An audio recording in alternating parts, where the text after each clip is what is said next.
¿Qué tal? Bienvenidos a Relatos Macabros. El día de hoy tenemos como título No viviera para contarlo. Comenzamos con la historia. Apenas tenía yo 11 años y todos los días me pedía que lo siguiera.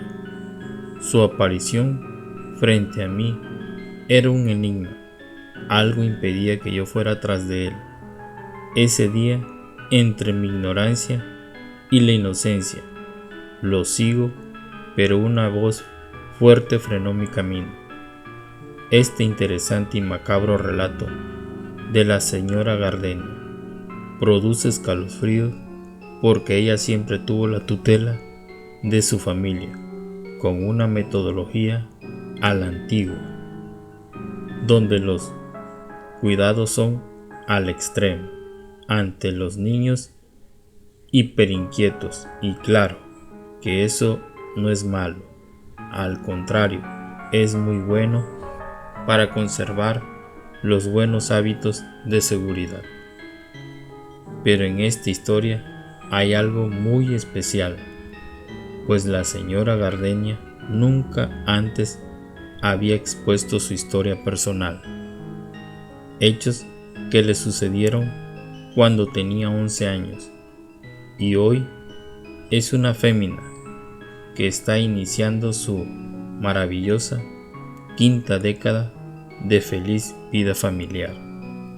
Ahora bien, con mucha emoción nos cuenta no perderse ningún episodio de esta serie de relatos macabros, pero que ha tomado el atrevimiento de compartir con quienes leen estas historias su propia experiencia que tenía muy guardada y que, como muchas personas han contado sus vivencias en este importante espacio periodístico, ella la considera prudente exponerla porque existen similitudes con algunas ya publicadas, claro, con sus detalles de escenarios, horarios, lugares y edades de los protagonistas, todos y todas de este trópico húmedo.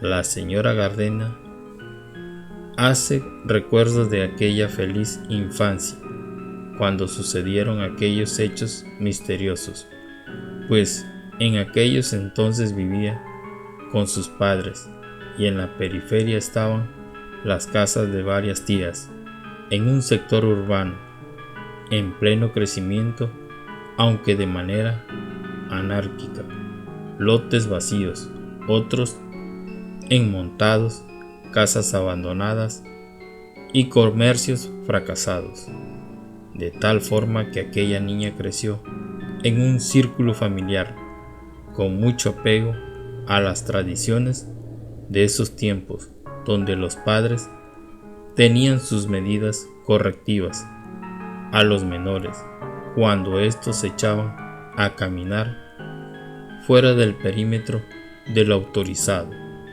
Desde luego que hoy las correcciones por desobediencias han cambiado y se han penalizado.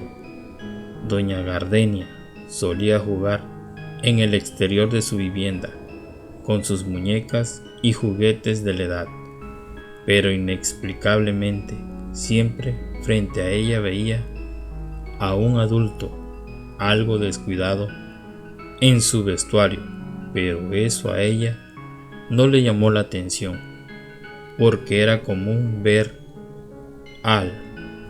alijadores en esa zona comercial, y ella pensaba que esa persona cerca de ella era uno de esos carretilleros.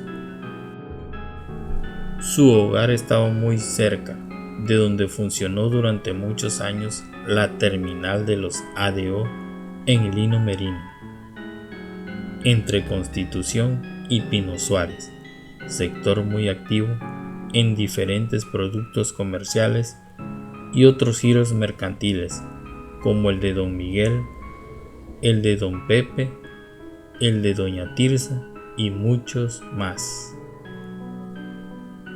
Dice doña Gardenia que como niña inocente y sin maldad estaba muy entretenida con sus juguetes, pero que aquella silueta de un masculino siempre la tenía al frente, a cierta distancia, pero era muy fuerte su magnetismo y le daba mucho miedo. Por eso tomaba su muñeca en sus brazos, pero algo había que de manera involuntaria desviaba su mirada hacia donde estaba aquel hombre.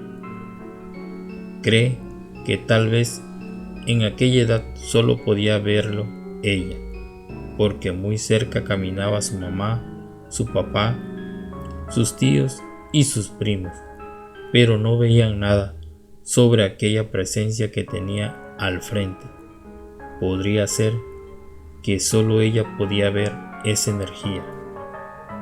Llegó el momento que ese masculino de baja estatura, con sombrero ancho, peludo, vestimenta descuidada y ojos saltones, le hizo señales con los dedos de la mano, con largas uñas y muy feas y sucias, para que la siguiera rumbo a un callejón que comunica a varios departamentos del lugar y luego a un lote con monte de estas mismas propiedades.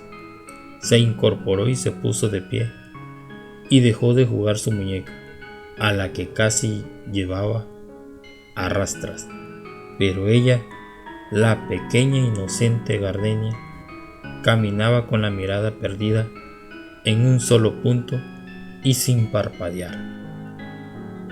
Caminó por todo el callejón y cuando se disponía a doblar a la zona que comunica al predio enmontado, se escuchó una fuerte exclamación: «Gardenia, quédate quieta.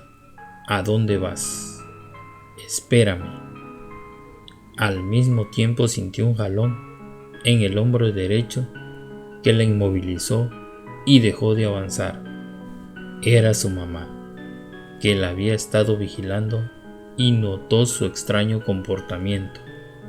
Su señora madre la abrazó y la condujo a su propia vivienda para hacer una especie de ensalmada, al tiempo rezar un Padre Nuestro y Ave María. Llegaron sus demás familiares y ya entre todos la pequeña Gardenia pudo contarle lo de ese pequeño hombrecito de sombrero, feo, peludo, con uñas largas y mal aspecto, que todos los días se le aparecía y que ahora la llamó y que lo siguiera para perderlo. Quienes creen saber de estos fenómenos paranormales consideran que en ese sector de la vieja Villahermosa, sin el potencial comercial que después adquirió, habían propiedades abandonadas y lotes enmontados donde todavía habían estas energías residuales que redujeron su espacio de actividad con aquel lento crecimiento del comercio de la época. Usted vivió por este sector y también los duendes le hicieron travesuras. ¿Fue usted dueño de algún local comercial con duendes en su interior? ¿Sabe usted de otros casos de este tipo de apariciones paranormales en esta zona? Los esperamos en el siguiente relato, en Relatos Macabros Tabasco MX. Muchas gracias. Suscríbanse, comenten y compartan nuestras historias de relatos macabros. Créditos. Escrito y dirigido por Juan René Colorado Sosa. Imagen y realización por Juan René Colorado Gutiérrez. Voz y efectos especiales por Antonio Colorado Martínez.